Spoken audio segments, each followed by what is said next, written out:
Before we get started, first of all, thank you all for being here, but before we get started, there are 4 things that I need you to know.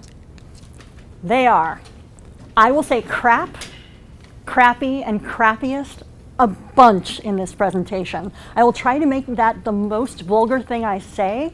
If I say things that are more vulgar, feel free to call me out on it.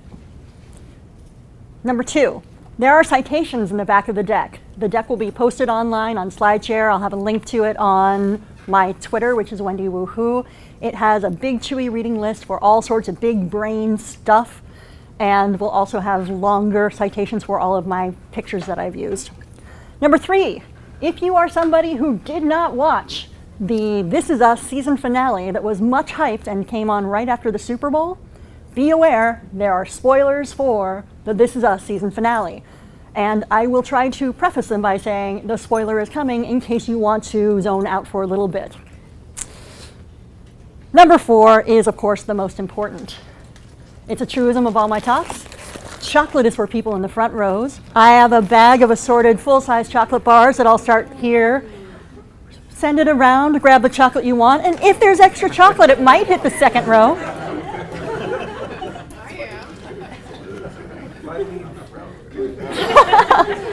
You gotta live with your own choices there.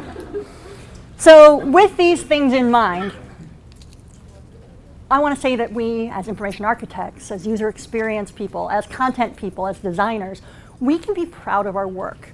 We do cool things, and we help people. We help people find things that they want. We help people find things that they need. And we help people understand things. And some of the things we help them understand are incredibly complicated, very complex, and vital for their lives. That's not small stuff. And right about now, you might think I'm going to show you Maslow's hierarchy of needs, but I don't think that pyramid is the pyramid that I will get you to cling to for this talk.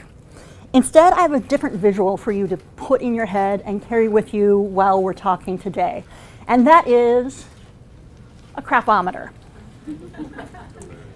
Most of the work that many of us do on a day-to-day basis when we're helping people find something they need or want or need to understand is really for people whose personal crapometer level is floating between a 0 on the perfect day to a 9. And a 9 on the crapometer is not a good day. You are having a really crappy day if you're at a 9. But there's something different about somebody who is on a 9 on the crapometer and someone who is lodged firmly on a 10. There's things that happen when you're undergoing disasters and traumas and catastrophes, the sorts of things you would never wish on your worst enemies, the things that if they happened to you would make your stomach just drop and freeze you in place because you couldn't understand the horror of it. We are not talking about crappy experiences here. We are talking about the superlative, crappiest experiences. And when those things happen, our users are undergoing a tremendous amount of stress. I'm not talking about the good stress. This isn't the person of your dreams has said they want to spend the rest of their lives with you and oh my gosh, you won the lottery and you now also have an island in Fiji. That stress is all good and we can talk about it, but that's not going to inform this conversation on the crappy, crappy times. When you are in humongous amounts of stress, I'm trying to remember which slide, oh, I can see which slide is next. Ha-ha! Your task performance increases as your arousal increases. So task performance, increasing arousal.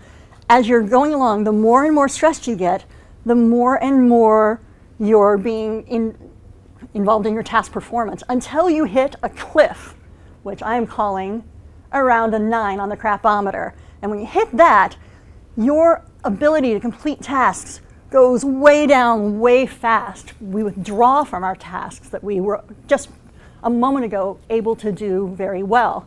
And this is where the spoiler comes. So if you need to block off things that you probably already saw in a commercial, feel free. In this, is there anyone in this room who hasn't watched This Is Us?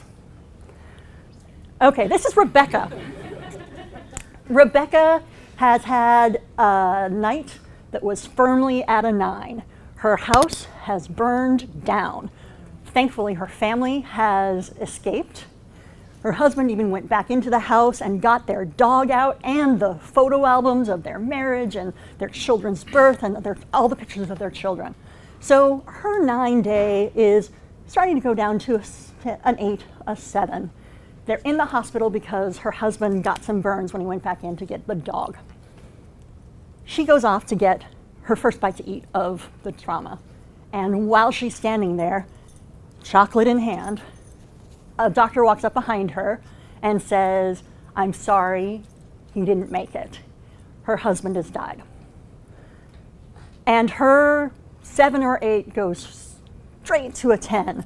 Her ability to do all the tasks she needed to do to save her family, to save the dog, to do all of the things to keep her family together, she is no longer able to do. And the only thing she can do in this horrible, sad, human moment is to take a bite of that candy bar. It's the only task she can continue doing. She doesn't have any more capacity. Because when we're under those humongous amounts of stress, we have a shift from flexible cognitive learning, ways of interacting with the world, to rigid and habit-like behavior.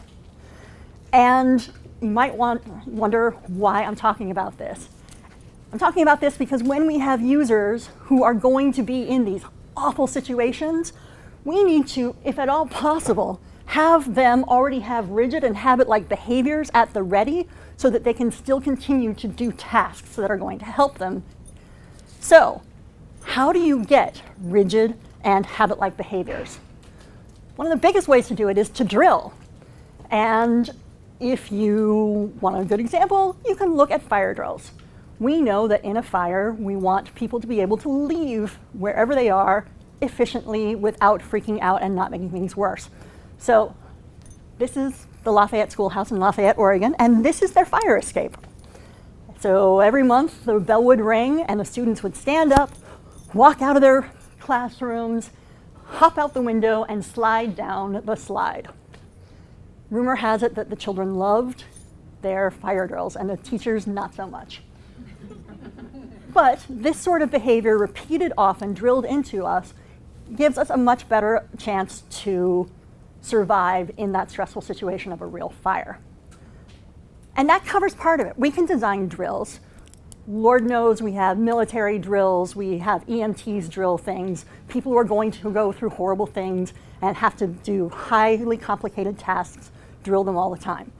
But there are some things that it's just not practical to drill. Have any of you actually used a fire extinguisher? Have any of you used a fire extinguisher more than once? Okay, we don't drill with fire extinguishers, which are an important part of not dying in a fire. One of the reasons we do it is it's messy as all heck, and another is expense. So instead of drilling, we try to educate people about what they're going to need to do. And that's good. This is a user manual for a specific extinguisher. It tells you how you're going to use it. You'll pull a pin, you'll point it at the fire, you'll move it back and forth.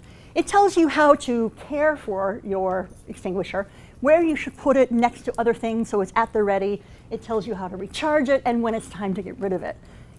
And that's all good and important, but it's not going to help in the moment where they have gone off the cliff to the 10 on the crapometer. They're not going to be able to shift their attention to go find the manual and read it. So we need to give them cues to let them remember that they already know this stuff. And one way you can do it is with a sign like this. It gets it down to the pass method. Pull pin, aim at base of fire, squeeze handle, sweep side to side. I would argue that this is a really good reminder for the fires that aren't about to burn down your house. This is great for a grease fire. This is great for your barbecue got a little frisky and you want to make that stop. But if you are off the cliff, crapometer 10, your ability to shift into a fully reading mode and process it and go through the work to remember what this means is going to be better helped by a little bit of leading. So I do not read this language, but and frankly, if I were in a fire, odds are I wouldn't be reading English very well either at that point. But this says pretty much you pull a pin, and it shows you where the pin is. You need to squeeze the handle. It shows the handle. You need to spray. And if you didn't know that you need to put your hand on the horn, it lets you know. It also lets you know you need to stay away from the mean, nasty, angry fire who has a very cute face and where to point.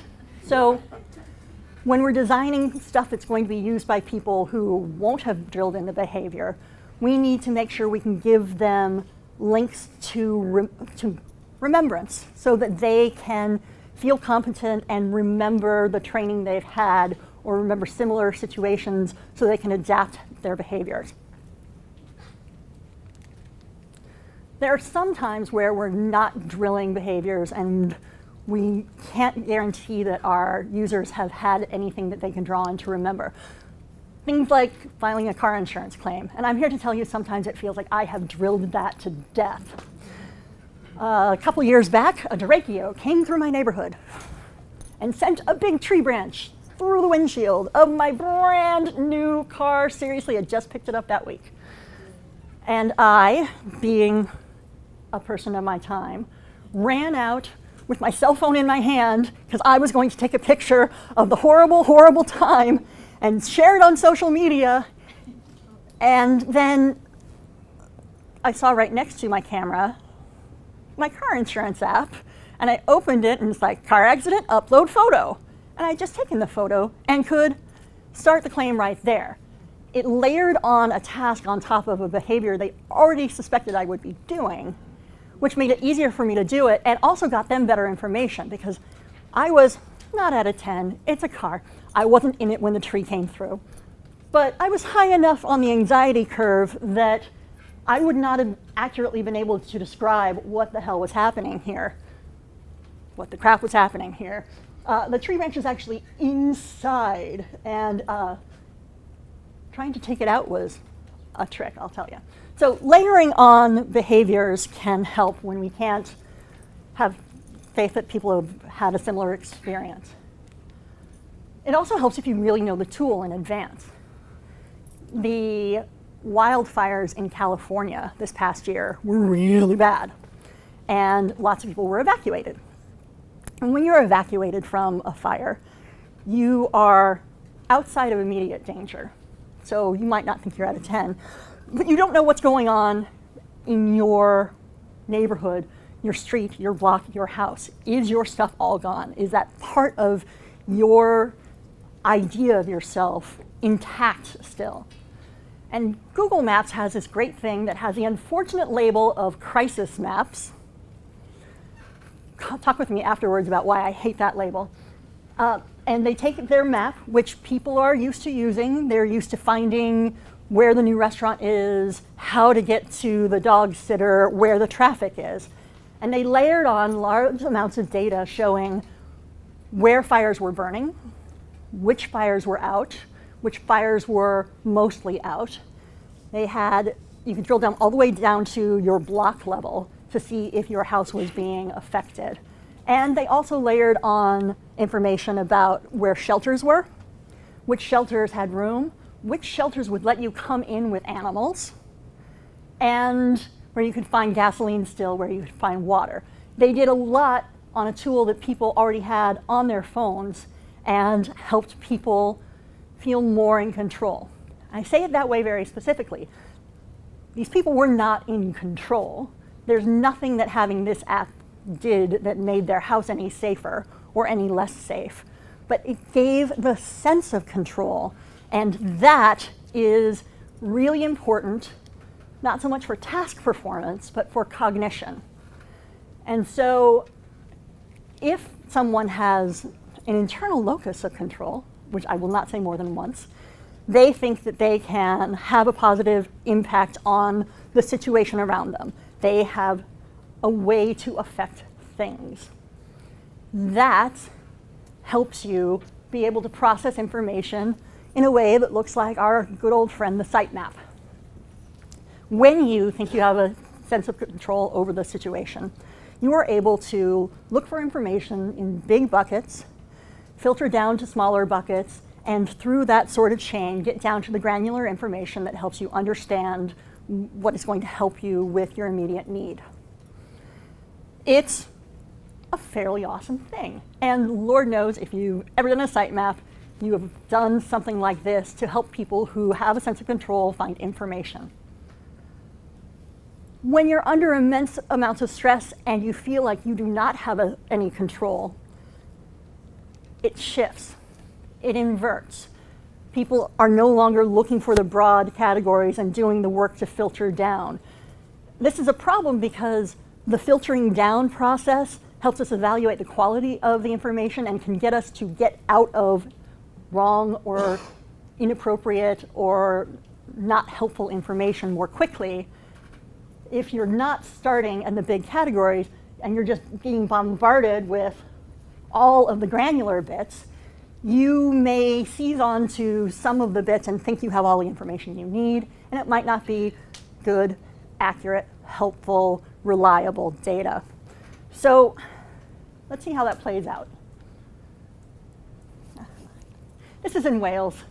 I just love it because the little guy popped out. But, you know, we can have a light moment before I talk about death.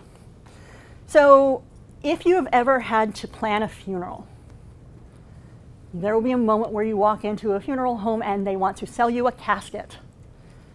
Studies have shown that if they show you caskets, they will, on average, show you 3 caskets before you decide which casket you are buying. And it doesn't matter which 3 caskets they show you. You will buy one of them. And specifically, you will buy the one that costs the medium amount. So if you're searching for a coffin for your great Aunt Mary and you are being given a subsection and you think that's the information you need, you will make a decision based on that information. And in your mental state, that is a valid choice to do, but you're missing out on all the other things, which is why there are laws that say that funeral homes have to give you a printed list of all of the coffins they offer and their prices. Print is not dead. There are some tasks that people do not comprehend well enough when they interact with it digitally. There's been a lot of research done on college students because, of course, psychological experiments always happen on college students. But the students report that they prefer reading material online and that they understand the material online better than if they read that same material in print. They predicted they're way better. And way better they never were. There are some tasks where they were equally able to comprehend, and that was on high-level information, skimming through, getting a gist of what's going on. But if they needed to know any detailed, complicated information, the students who were reading things digitally performed very poorly, answering questions based on the material, and people who read it in print performed much, much better. Print is not going away because sometimes you are going to have to plan not just for that moment where someone is suffering, but for all the suffering that's going to come in the years and months to come. If you're dealing with people who are getting a tragic diagnosis or need to work through insurance claims because they lost someone overseas, having paper, having print is going to help them in ways that your website, even if it has the exact same information, is not. Putting a PDF, if you put a PDF on your site, as long as you also have the text in another way, you are not committing a sin against information architecture or content strategy.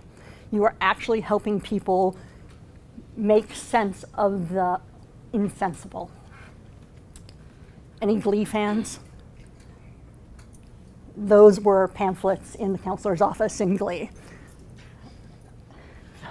This one, which sadly got cut off, is "My mother is bipolar and won't stop yelling at me." There's another place where print is vital, and that is within incarcerated populations. Most, if not all, prisons do not allow their inmates to have access to cell phones, computers, the internet at all. So you have digitally savvy people who have gone in and now are cut off from their information sources. And that's rough. That is rough to be completely cut off. And it is often the case that people in prisons undergo what is called diesel therapy. And diesel therapy is when they think you are being a little bit too, and so they throw you on a bus and drive you to another prison with no notice. They don't tell your family, they don't tell you where you're going, and you could be going around the country in buses for weeks before you land God knows where and have to readjust to an entirely new situation. It is demoralizing, it is horrifying, and you can't think that the stuff you learn from watching TV, movies, reading books has anything to do that will actually help you in that situation. Though Orange is the New Black really does get a lot of stuff right on how things look inside a low to medium security federal prison. If you've never visited one, I recommend it once or twice. But there is still a way, though it's getting harder and harder, to get books into prisoners. And one former federal inmate started doing very customized print-on-demand books where he would go and find people coming out of an individual prison and get them to just share every piece of paper they had with them, the commissary list, how much things cost, where you bought toilet paper, if you could get X, Y, or Z on a Tuesday, or if you had to wait for a Thursday, which guards were not necessarily the ones you wanted to talk to when you had an appendicitis episode. And he collates this information from all of these different people who have come out and gets the information into the hands of prisoners to give them the sense of control that comes from having a bit of knowledge of what might wait for them. It is just a sense of control, but it helps keep them human. Lack of information, especially when you're really used to having that information, is very disorienting. This is a quote from my friend Laura. Laura lives in the US Virgin Islands with her husband and their 1-year-old daughter, and they were there when the hurricane came through.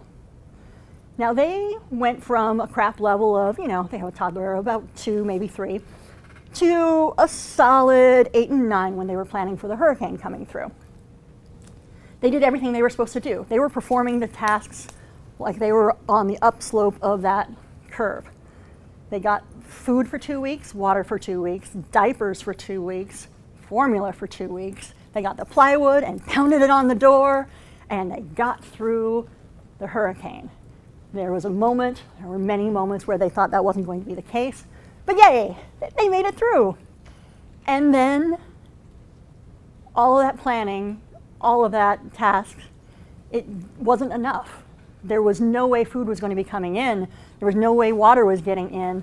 Power was down. They couldn't get information, and they were demoralized and disoriented.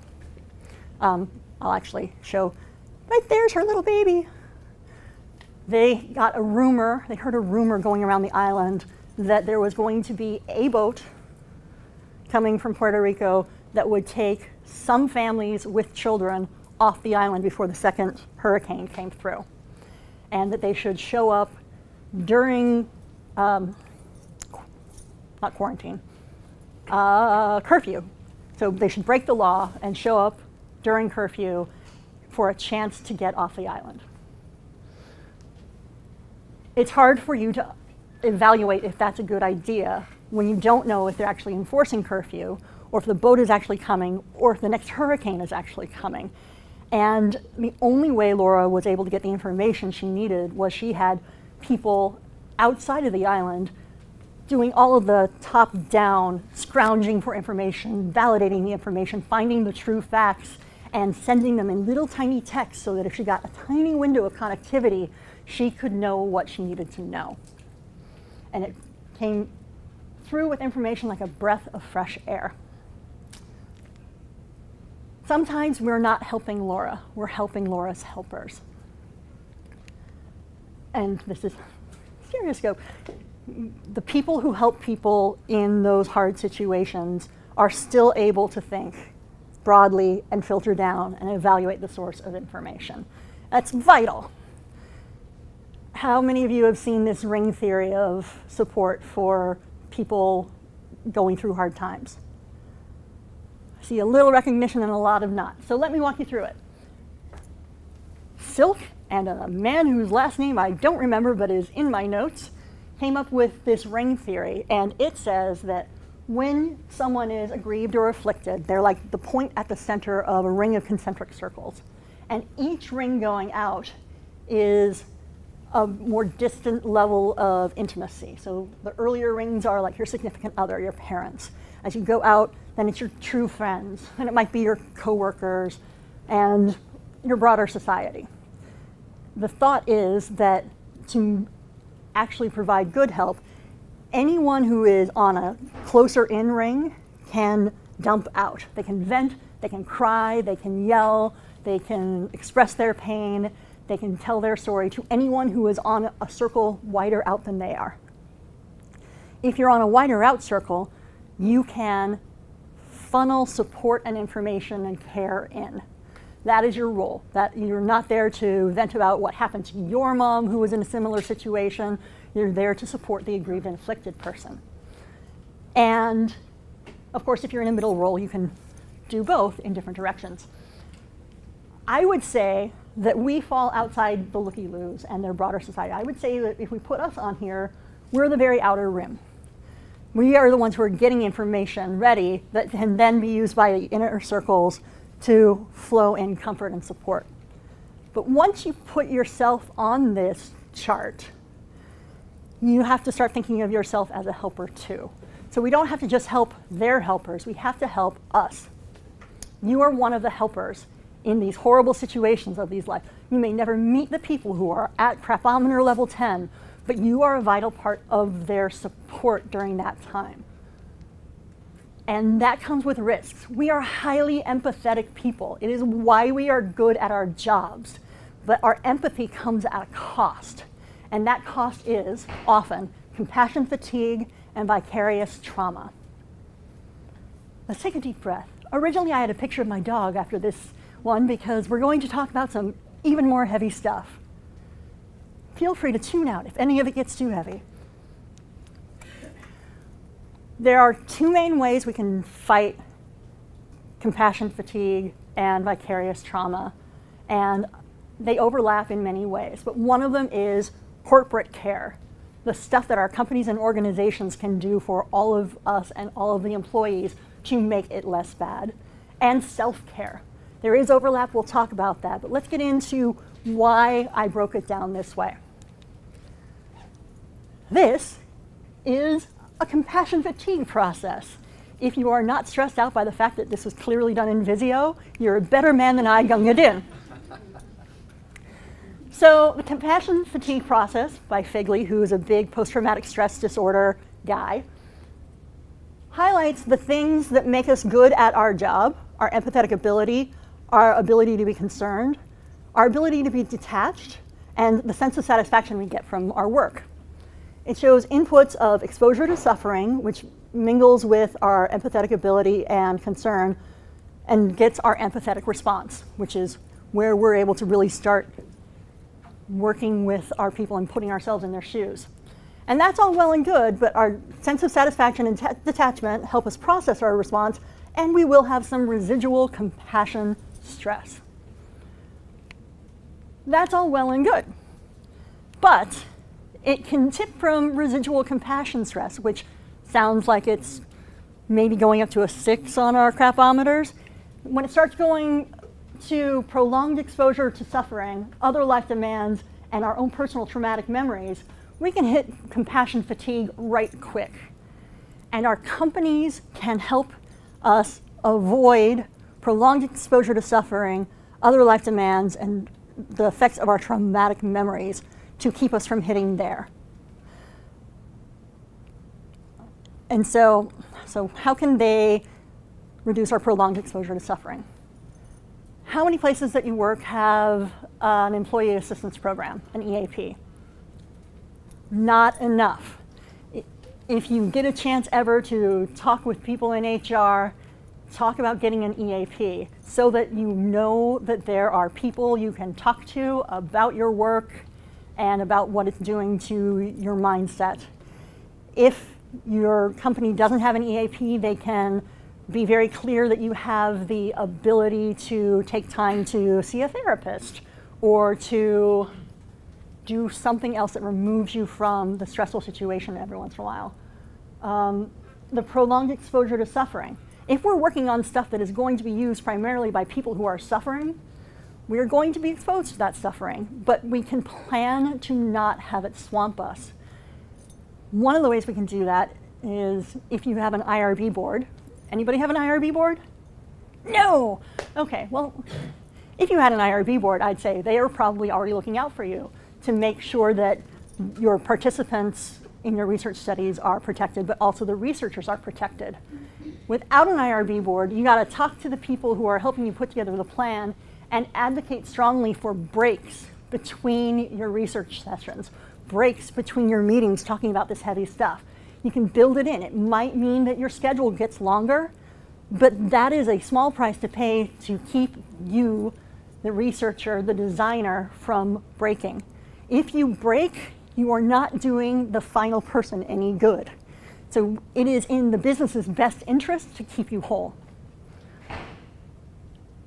One of the ways this comes up, and this touches on traumatic memories, I had the absolute privilege to work on the project that I will probably die saying was the project I'm most proud of in my life.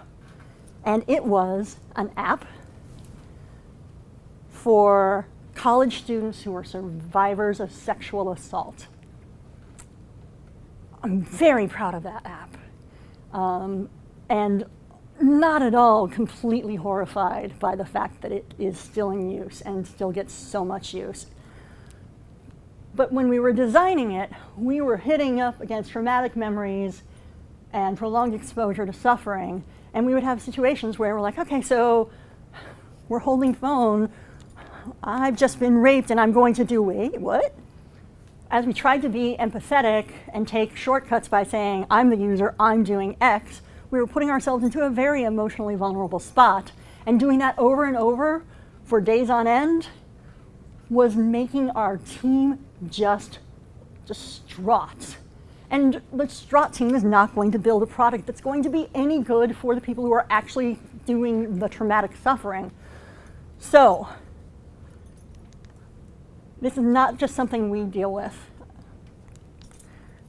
This is a quote from a woman who is a sexual violence resource trainer. And she says that to this day, when she just starts writing about any of the stories she has heard in her research, she actually feels like she has the flu. She gets clammy all over, she's congested, she's cold, and she just wants to go hibernate. What we did, and what I would recommend you all do if you're in situations like this, is fall back on having personas. If you don't have personas, if personas are not part of your practice, if you're working with stuff like this, have some personas so that you can reframe things to save your team. It's much less of a cognitive lift to be able to say that Billy was assaulted and wants to file a complaint than to have people have to walk around saying, I was just raped and I don't think anyone's going to believe me. We want to make our teams not fall apart. And this is where we start shifting into self-care, but because of where we are today, I want to shout out to Sapient, our hosts. Our hosts at Sapient, any Sapient people in the room? Our hosts at Sapient, there's a prayer room.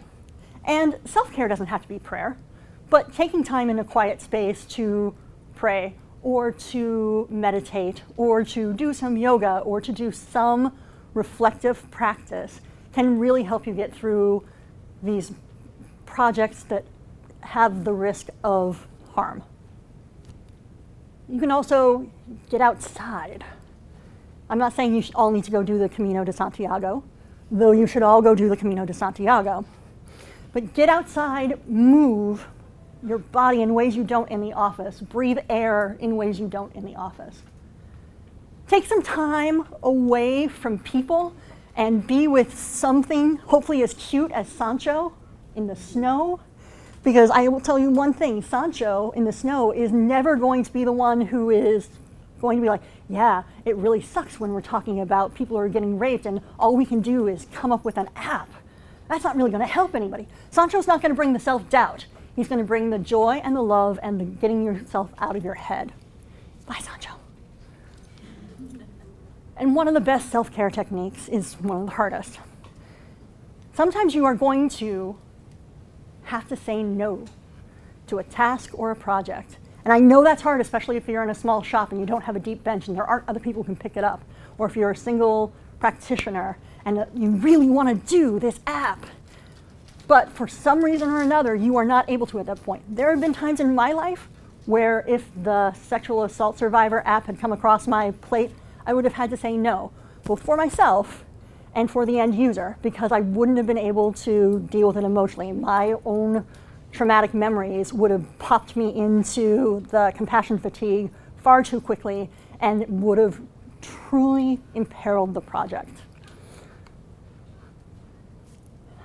This is the other hard one. Part of self-care is knowing that sometimes the people we want to help don't want our help and won't take it. This is Harry Truman. Harry Truman was a curmudgeonly old man. He lived on the north face of Mount St. Helens. He ran Spirit Lake Lodge for 52 years. And all the best people with all the best information did all of the top-down processing and said, Harry, you gotta get off the mountain. It's springtime, it's 1980. The mountain has had many small eruptions. There are earthquakes all the time. You have to get off the mountain, it's gonna blow. Harry's like, no, it's not gonna happen. They came for months. They brought his family to beg him. They brought letters from school children all over the country saying, Harry, come off the mountain. And he heard what they said and said no. He even stopped drinking his classic drink. It looks like Coke. There's about that much Coke and the rest was whiskey. He was very famous for that. He stopped drinking alcohol for the last month of his life because he couldn't tell if he was shaking from alcohol or from the earthquakes. And he didn't go off the mountain. All the people trying to help him didn't get him to change his mind. And he died on May 18th, 1980, when the north slope of Mount St. Helens slid down itself in a pyroclastic flow that killed him and ruined his lake. Yeah. Odd duck of a guy, but he didn't want anyone's help. And sometimes we cannot help the people who do not want to be helped. A couple days ago, as I was putting this deck together, Ann Barnard from the New York Times tweeted this, and I wanted to bring it in because it talks a lot about self-care. She was talking specifically about journalists and aid workers in war zones. And we can take a lot from learning how people in war zones, people in humanitarian crises, and people working with sexual assault survivors, how they train their trainers. But she says specifically things like we need to eat and sleep properly. We need to give ourselves mental breaks, and we do. And the quote I want to read is, take care of yourselves because you deserve to. But if you need extra motivation, do it because otherwise you won't be able to do the little bit that you can do.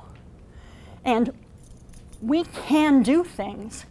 We can improve task performance and increase cognition for people who are not able to do their normal levels of task performance and cognitive work. We can legitimately help people in need. Yes, we who do little site maps and we who draw boxes and arrows, our work can legitimately help people in times of crisis. We can make the crappiest experiences less crappy. I'm not saying we're taking a 10 to a 1, but a 10 to a 9 is a big, big help and helps them get back into a place where they can do tasks and process information and make their lives better. We can use IA for good. And we talked a lot of heavy stuff. So I need you to know one last thing.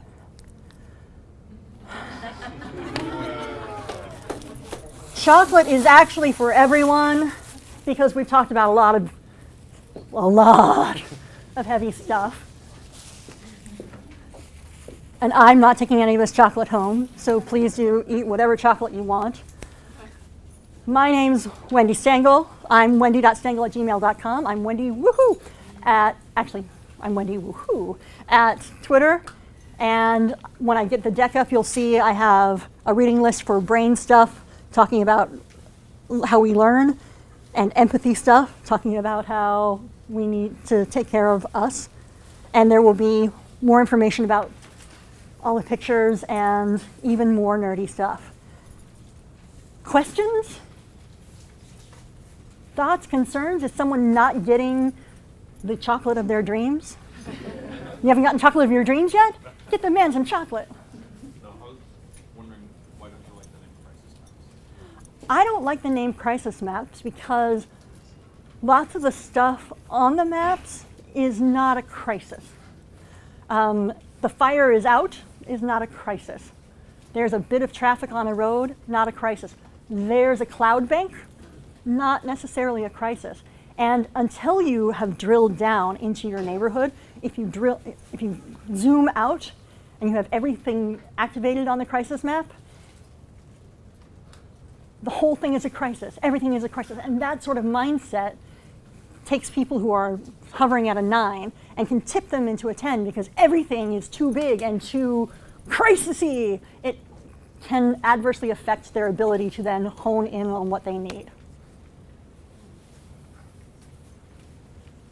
What's the name of that app that you made? You Ask DC. If you're riding around in the metro or on the buses, you might see posters for it. They have a big yellow circle that says You Ask on it. I worked on the first iteration of it, and I'm proud to say that my information architecture is still intact. Cool. Okay.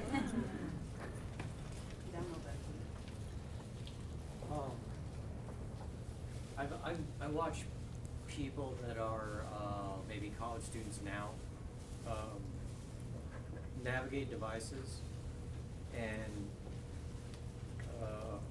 I would say that people from my generation kind of do things very hierarchically, like with the taxonomy of the sitemap and everything, and that they sort of follow those navigational routes. But it seems to me that younger people are less linear in the way that they navigate sites, and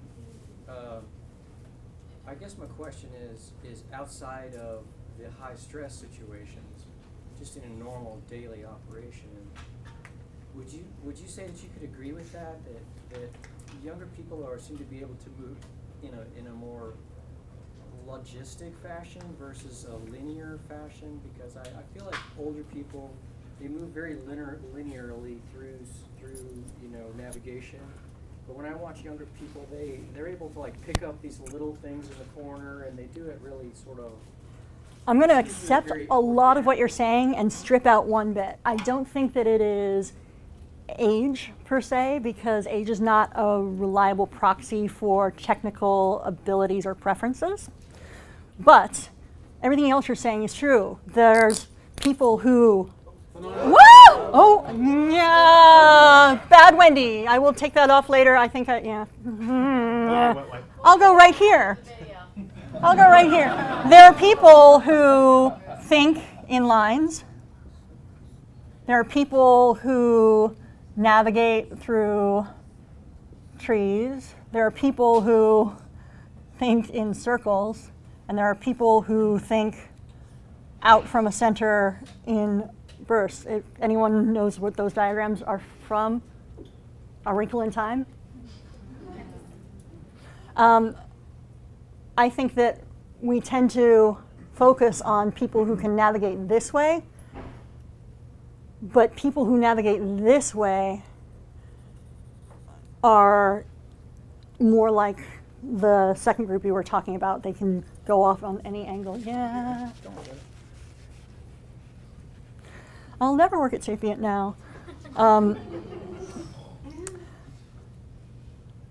But I'm going to throw on my content strategist hat and say you have to plan for both of those, and having very well structured content in whatever you're designing so it can be discoverable in ways that you don't control will help make sure that your stuff that can be found through navigation and taxonomies can also be found from some random person's search engine when they're looking to get all of the information and then come up with their own modes of processing it and figuring out if it's relevant.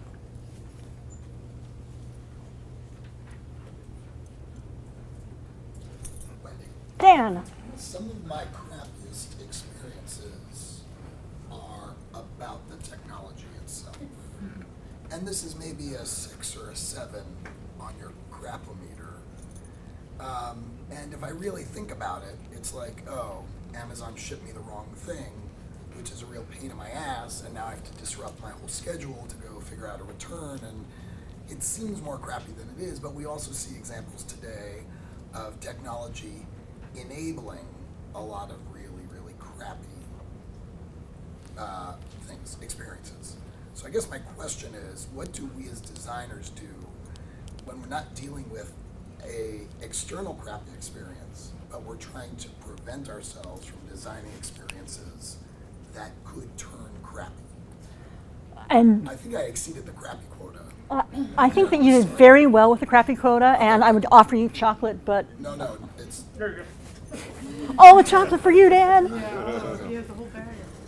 I would say that it is really easy for us to inadvertently or diabolically design for crappy experiences. The always listening speaker that orders your dog food because your dog barked a certain number of times, which doesn't happen, but my dog does know how to order food. He's smart and he's fun in the snow. I think part of that way to get around that is to actually do the deeper research and think more holistically, not just about the task that they're doing, but all the bits that come into it. I would show a user journey, but imagine I'm showing a user journey, knowing all of the little touch points that could affect it and trying to minimize crap at every point, because crap is not additive, crap multiplies.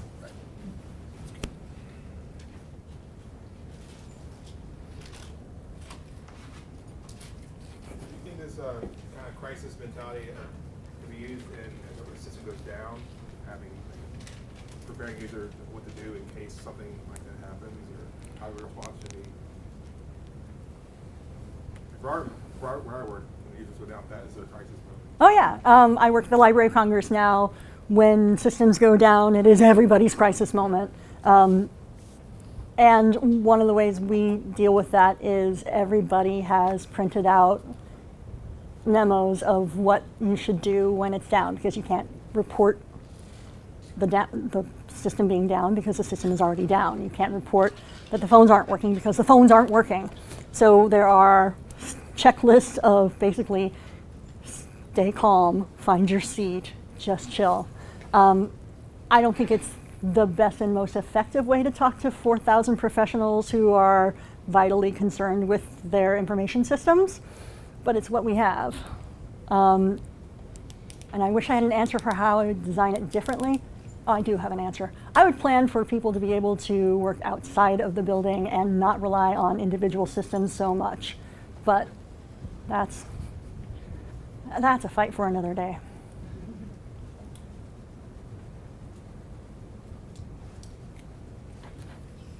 So if your job doesn't, or your professional career doesn't work on these kind of crisis systems, are there places where we can give our efforts or volunteer that are working on them? Heck yeah, there's always people. I mean, find something you are passionate about. Find something where you know people have crappy experiences, and either find an organization or do a pet project. This is where Wendy goes far too personal. Someone in my family disclosed when she was 4 that she had been sexually assaulted. All of the stuff that goes around how to deal with that is poorly architected and doesn't give you very clear paths forward, and having to go through all that cognitive work while dealing with the emotional work and dealing with the legal system sucks. So that's something people could work on. If you know where there's pain, or you know that where people are having a hardship, if you feel like working on immigration issues, if you feel like working on active shooter drills, which are as traumatic in many ways as the active shooter situations, because we're putting people in the mindset of eventual bodily harm. Find what makes you passionate, and if there's not an organization working on it who can use your skills anyway. We can do good stuff. Well, I was going to say, I mean, even when you're dealing with people who are suffering a 2 or a 3 on the crephometer, that's when you're saying, what are your pain points, right? What is your suffering? Yeah. And so even if it's just a little solving a business problem, you're still doing something to help beyond just charging your clients, right? You know, I mean, if you think about it that way, it changes your mentality. So one thing that really resonated with me is that you showed the regular flow chart, and then you talked about like when they hit 10, it reverses. Yeah. And that was like super cool because I remember whenever I'm in crisis mode, all of a sudden, like, you know, your eyes are scanning really quickly. Are there other times when people are in that I'm looking for all the high level or low level at once, and it's a best practice to use that? Well, we came to that practice because it was an evolutionary advantage. If you are out in the woods and there's a saber-toothed tiger, because why not? I'm going for saber-toothed tiger. And you have to figure out how you're getting away from that saber-toothed tiger. It is not going to be to your advantage to think, I have heard that caves are a good place to hide from saber-toothed tigers as long as the cave is built. No, you're like, I can jump there, I can climb that, there's a stick I could poke his eye. You're needing all of the information. I haven't gone deep into what other situations this helps with, but I do have a link to a great article on it that is in my deck. So when it gets posted, you can read about the fun of when our cognitive processes shift. We have 5 minutes. Any more questions? Anyone want to sing Gilbert and Sullivan? Oh, okay. Something just triggered when you mentioned active shooter drills and like the damage or the by proxy experience can be negative through training for that. But I think about public school like fire drills. If you don't use the danger to impress the need for that rigid response behavior, what do you suggest could be effective towards not having like trampolines, like unwanted behaviors in the moment of a really crappy experience that isn't being followed? Like you're not following the rigid behavior that you want, so you have an unwanted behavior as a result.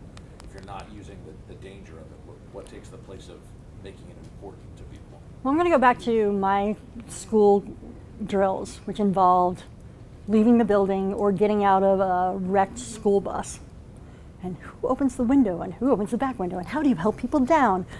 Twice a year we did that. We were never being told we're doing this because it's dangerous. We were being told when the bell goes off, we do these things. It was very Pavlovian. Like you do these things, you go out, and afterwards you get ice cream. It was not the fire is going to come down and burn you. It was these are the tasks you do when this stimulus happens. And sometimes that's enough. When you can't be sure that a drill is going to be enough, then you also need to have the layering on remembrance of tasks they know how to do and reminding them in the moment of what they can and need to do. And what did I have after layering? Oh, layering on tasks on top of their already ingrained behaviors. I have one there and there. Since we're kind of going kind of deep and dark here, so Imagine after talking about death and so sexual assault. My brother-in-law died recently, cancer. So my sister has been dealing with all that. He was dying of cancer, you know, this was going on for months. Everybody knew where it was going. So it wasn't sudden. It wasn't that sort of like, oh my God, he just died kind of thing. But I called her a little bit ago, said, "Hey, you know, how you doing, what all?" And she said, well, I haven't even had time to grieve because the paperwork has been so much. So there's been a sort of a set of kind of, you know, 6, 7, 8 crap-a-meter things. But in toto, because each organization she deals with is the same kind of thing. Yeah. I'm curious about this sort of like aggregated and not crisis per se, but still. I actually got very angry with my mother a couple years back. She decided for her 65th birthday that she was going to plan her own funeral and prearrange everything. So she has her plot, her headstone is already there, just waiting for an ending date. She's already rented her casket, which you can do, you can rent caskets.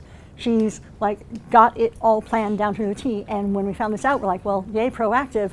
But a lot of the 6 and 7 crapometer things exist so that we don't ever have to face the 10 because we're bogged down with these other things. So I'm like, what are we going to fight about so that we don't have to realize you're actually gone? The collective stress wears on you, and when you've been running at that 9 for too long, when you can stop spinning, odds of you going down the slope back toward a 1 are not as good as you're falling off the cliff.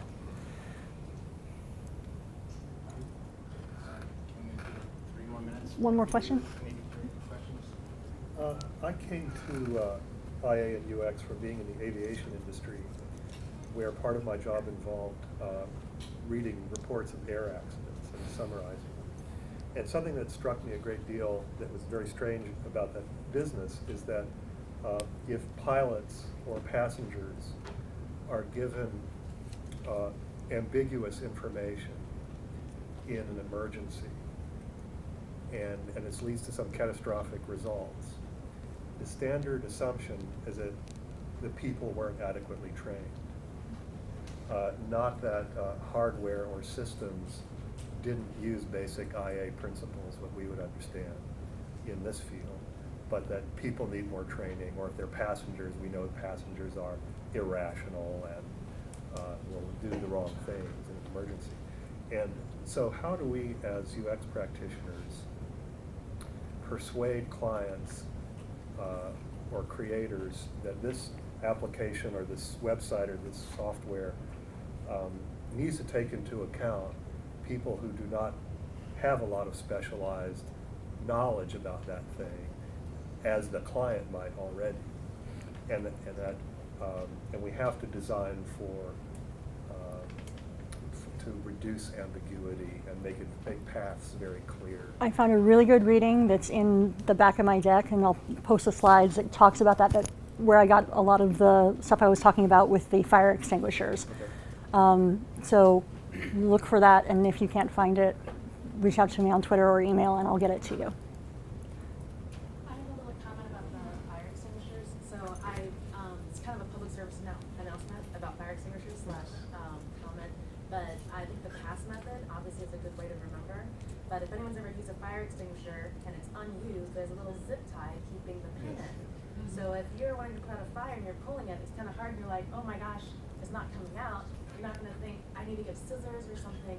What you need to do is actually twist it and it will pop the zip tie off so that you can pull the pin out. So in a 10 situation, you're just going to like throw the fire extinguisher and run away, basically. But, Don't throw the fire extinguisher. but that's really important also for everyone's safety, but also in that pass, it should really say pull and twist Yeah. that pin in the first pin. So. Thank you all for coming. I really appreciated having you as the audience. And if you have any questions for me later, I'll be around. I'm going to the happy hour. Thank you, and have a good IA day.